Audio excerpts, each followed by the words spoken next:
Merhaba dostlar, ben Ozan. Bu videoda 2024'ün akıllı telefon ödülleriyle beraberiz. Yani 2024'te çıkan en iyi telefonlardan bahsedeceğim. Öncelikle çayınızı kahvenizi alıp rahat bir şekilde izlemenizi öneririm. Bu telefonların güncel linkleri de yine aşağıda olacak ama bazıları ülkemizde satılmıyor. Burada pek çok farklı alana göre yakından bakacağız. Tasarım, performans, ekran kalitesi, batarya, dayanıklılık, bu noktalarda en iyi cihazlardan bahsedeceğim. Bana destek vermek için de videoyu beğenmeyi ve abone olup bildirimleri açmayı unutmayın. Destekleriniz benim için çok önemli. Şimdi ilk olarak tasarım şampiyonuyla başlayalım. Burada Huawei'in Mate X'te Ultimate modelini görüyoruz. 3'e katlanan yapısıyla tasarım anlamında şu ana kadar çıkmış en ikonik telefon diyebilirim. Telefonu tamamen katladığımızda 6.4 inçlik Full HD Plus OLED 90 Hz bir paneli görüyoruz. Telefonu bir kere açtığımızda 7.9 inçlik iPad mini boyutunda bir ekran ve tamamen açtığımız zaman da tam bir tablette karşılaşıyoruz. Çözünürlük ve ekran kalitesi oldukça doyurucu. Kalınlık ve ağırlık kısmında da bu boyutlarda bu kadar ince, bu kadar hafif bir telefon kesinlikle yok. Telefon açıldığında 4.7 mm kalınlık, katladığımız zaman da 7.4 mm'lik bir kalınlıktan bahsediyorum. Malzeme kalitesi çok başarılı ve bu boyutlarda bir telefona oranla en ince, en hafif cihaz diyebilirim. Gerçekten bu yılın tasarım şampiyonu etiketini gönül rahatlığıyla söyleyebileceğim bir telefon. Şimdi en iyi katlanır telefona geçelim. Burada özellikle dikkat ettiğim nokta deneyim, performans ve kamera tarafı. Çünkü katlanır telefon bence sadece tasarımdan ibaret değil. O yüzden her anlamda bir amiral gemisi deneyimi yaşatan Z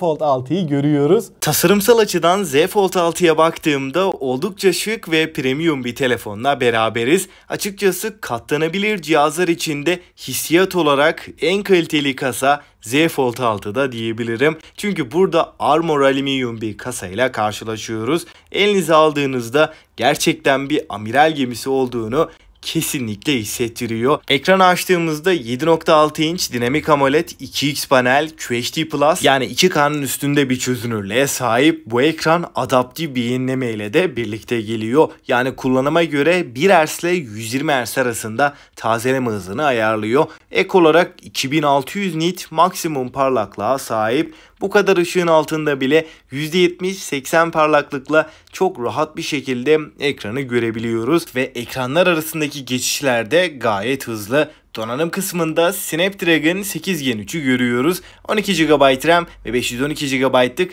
iki farklı depolama bulunuyor. Z Fold 6'da herhangi bir kısıtlama yok. Yani S24 Plus'la aynı kamera sistemi burada kullanılmış. Hem Galaxy AI hem de 8 Gen 3 ile beraber videolardaki stabilizasyonda gerçekten profesyonel bir hale gelmiş durumda. Ve aynen S24 Ultra'da olduğu gibi Z Fold 6'yı da rakipsiz kılan yanı güncelleme desteği. 7 yıl Android, 7 yılda güvenlik güncellemelerini alacak. En iyi küçük ekranlı telefon olarak da iPhone 16'yı görüyoruz. 6.1 inçlik OLED Full HD Plus bir ekranla geliyor. Açıkçası burada teknik detaylardan çok fazla bahsetmeyeceğim. Ekran boyutu olarak şu anda piyasadaki en küçük telefon diyebilirim. 6.1 inçin altında artık hiçbir telefon yok. Ekran çok kaliteli fakat 60 Hz. Bunun tek avantajı batarya tarafı. 3500 mAh'lik bataryayla boyutuna oranla en iyi batarya performansı iPhone 16'da diyebilirim. Kamera performansı ve donanım olarak da şu anda piyasanın en güçlü ikinci telefonu diyebilirim. Yenileme hızı haricinde serinin baz cihazı olduğunu düşünürsem kısılan hiçbir noktası yok. Uzun yıllar güncelleme alacak. Performans olarak da çok sağlam bir cihaz. Yılın en fiyat performans telefonu da S24 FE. Hem donanım hem performans hem de kamera anlamında düşündüğümde uygun fiyata alıp uzun ömürlü kullanabileceğimiz en iyi telefon diyebilirim.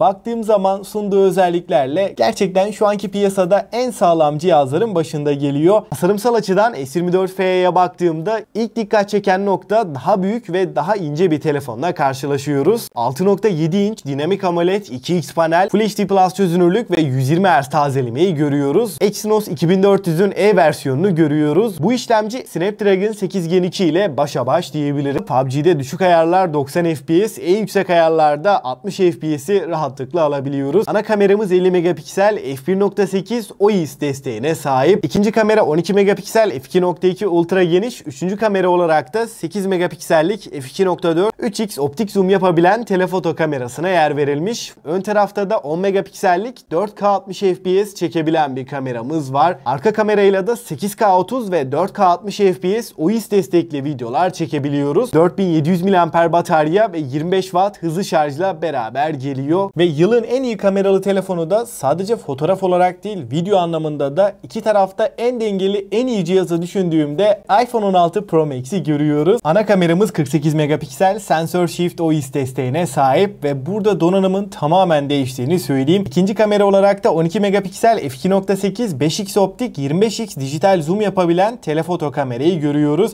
Üçüncü kameramızda 48 megapiksellik tamamen yenilenen ultra geniş açı. Ön tarafta da 12 megapiksel 4K 60 FPS çekebilen bir kameramız var. Hem fotoğraf hem de video konusunda şu anda piyasada alabileceğiniz en iyi cihaz diyebilirim. ProRes HDR Dolby Vision kayıt yapabilmesi, ProRes HDR videolarda dinamik aralık çok başarılı diyebilirim ve RAW çekimler yapabiliyoruz. Pek çok noktada da bir profesyonel kamerayı aratmayacak düzeyde. Kamera anlamında bence kesinlikle en iyisi ve fiyat performans en iyi oyuncu telefonu da Poco F6. Snapdragon'ın en güncel ve ilk kez Poco F6'da gördüğümüz 8S geniş işlemcisiyle karşılaşıyoruz. 4 nanometrelik bu işlemcimiz performans anlamında performans olarak 8 Gen 2 ile başa baş bir seviyede. Zaten oyunlarda da piyasadaki tüm oyunları en yüksek ayarlar 60 FPS, düşük orta grafik arasında da 90, destekleyen oyunlarda da 120 FPS'i rahat rahat verebilecek. Zaten oyuncular için de hem fiyat performans olarak hem de genel anlamıyla düşündüğümde en mantıklı telefon. En iyi orta segment telefonda Honor 200. Gerek tasarımı, gerek ekran kalitesi, performans, kameranın fotoğraf tarafında sunduklarıyla uygun fiyatlı orta segment bir cihazdan ne bekliyorsak Honor 200 fazlasıyla veriyor. 6.7 inç AMOLED Full HD Plus,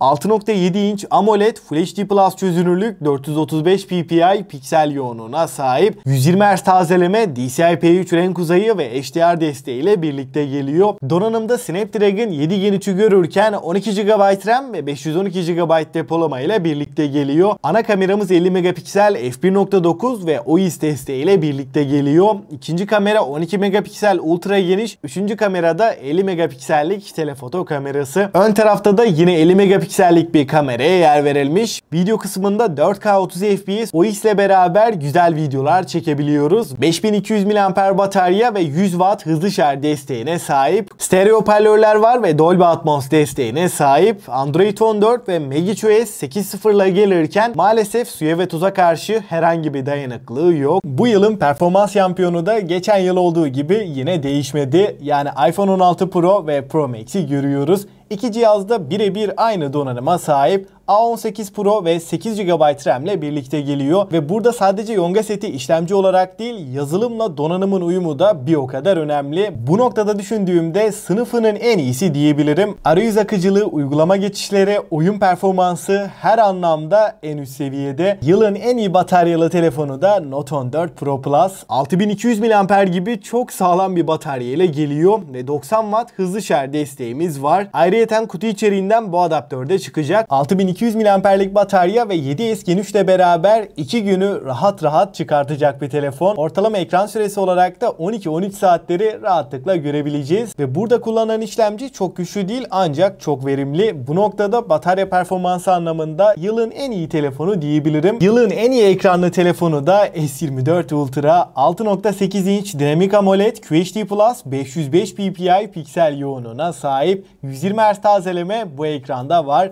Ve S23 Ultra'da 1750 nitken burada parlaklık 2600 nite çıkmış durumda. Ekranda renkler, canlılık ve kontrast oranı muazzam bir seviyede. Tepkisellik zaten üst seviye. Genel deneyime baktığımda da bir akıllı telefonda alabileceğimiz en iyi ekrandan bahsediyorum. Bu ekranı kullanırken sanki taşınabilir televizyon hissiyatı veriyor. S24 Ultra'nın ekranında eleştirebileceğim, eksi diyebileceğim herhangi bir nokta yok. Samsung mükemmel bir iş çıkarmış. Dostlar, şimdi favorilerimden bahsedeyim. Android bir telefon alacağım, bütçe sınırım yok diyorsam çift fiyat avantajıyla da S24 Ultra en mantıklı cihazlardan diyebilirim. Ama benim için birinci öncelik performans, kameranın video tarafı ve batarya diyorsam iPhone 16 Pro Max. Katlanabilir ama sadece tasarım, görüntü olarak değil, bir amiral gemisi cihazdan, S24 Ultra'dan, 16 Pro Max'ten, yani tam bir amiral gemisinden ne bekliyorsam bana benzer deneyimi yaşatacak katlanır telefon istediğim için Z Fold 6 bence donanım olarak en mantıklı katlanır telefon. S24 FE'de performans, kamera ve deneyim anlamında bir amiral gemisini çoğu kullanıcı için aratmayacak bir cihaz. Açıkçası 2024'te benim favorilerim bunlardı. Peki sizin favori telefonlarınız neler? Tasarım, performans, ekran, tek tek kategorilere göre yorumlarınızı aşağıda bekliyorum. Bana destek vermek için de videoyu beğenmeyi ve abone olup bildirimleri açmayı unutmayın. Ben Ozan. Sonraki videoya kadar kendinize çok iyi bakın. Hoşça kalın.